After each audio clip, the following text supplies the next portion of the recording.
Going to be Now, for I'm speaking to Suzanne Fox. charity event. And now normally she does the Redondo Beach show, and she's famous for her tequila parties, or what is it that you do there? Well, I used to serve frozen margaritas. Margaritas. That was back when it was an outdoor event. Ah. And then So did it's been a few things years ago. did things change? Did they go Now indoors? Now it's indoors. Now I don't it's- know that I can actually have the blender running. Oh, because An indoor show. little noisy. Yeah, and I'm not sure it'd be very appropriate. But I made frozen margaritas back in the early days of the Redondo show. So you probably have this desire to run your blender. How are you going to meet those blending needs? Well, I'll serve my customers champagne and Bellinis when they come to my event at my house. Oh, you're going to have your own private event. Yes. Now you'll just let anyone in there, or is this for your best customers? For my best customers. For your best customers. Yes. And champagne and Bellinis. Now what sort of champagne will you be serving? Veuve Clicquot. What was that? Veuve Clicquot. Could you spell that, please? I can write it down for you, I suppose. Well, why don't you just give me an idea of how it's spelled? Well, it's French. It's V-E-U-V-E.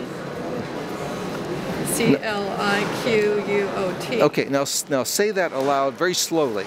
V-E-U-V-E. C-L-I-Q-U-O-T. Okay, so that's the kind of champagne. Then you used another word starting with a B. Now what was that? Bellini? A Bellini. is like a peach or pear, like a concentrated pear, not a liqueur, but more of a juice mixed with champagne. And it was invented by Harry of Harry's Bar in Venice. By So- Harry himself. About what year Yeah. would you say that was? Probably in the 20s or 30s, Ah. I would surmise. You know, you've heard of a mimosa. Well, who which is hasn't? orange juice. Sure. Well, this is a different sort of thing. A I Bellini see. is with pear or peach. Now, have you set a date for this yet? Well, last year I did it the same weekend as the Redondo show. But how about this year? This year, I'm debating between the third weekend of June and the third weekend of July. Maybe I'll have to call you with the date. Well, I would choose July. You think so? Well, because I've already done my June issue, so obviously I would have What do you think, Gabriel?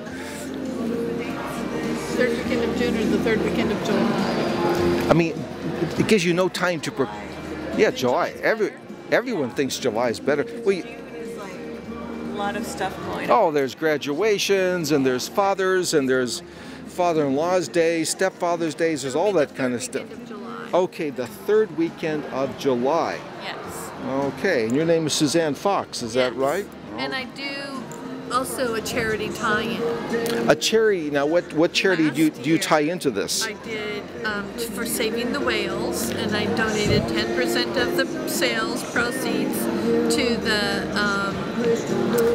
So they got a whopping 10%. 10%. Now, did you save any whales, and do you know the names of any of the whales that you saved?